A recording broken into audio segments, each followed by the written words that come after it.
হঠাৎ পুরনো স্ট্যাটাসগুলো ঘেঁটে দেখবেন, কমেন্ট করা অনেক বন্ধুই এখন আর এফবিতে নেই, এমনকি আপনার লাইফেও নেই। ব্যস্ততার ভিড়ে বাস্তবতার কাছে নিজেকে সঁপে দিয়েছে। মেসেঞ্জারে পিছিয়ে পড়া মেসেজগুলো যখন পড়বেন, হয়তো কারোর জন্য চোখের পাতা ভিজে যেতে পারে নিজের অজান্তেই। হঠাৎ ভার্চুয়াল জগতে প্রিয় হয়ে ওঠা বন্ধুটিও একদিন হারিয়ে যেতে পারে।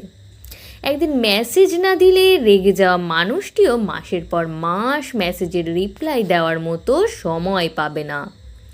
বাস্তবতার কাছে আমরা সবাই পরাজিত, তবুও দিন শেষে রাতের আধারে কিছু কিছু স্মৃতি আমাদের তাড়া করে বেড়ায় নিজের অজান্তেই।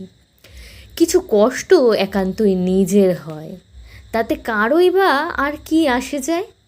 সবাই তো ভালোই আছে, ভালো থাকুক আমাদের ভালোবাসার মানুষগুলো, ভালো থাকুক আমাদের আশেপাশের মানুষগুলো।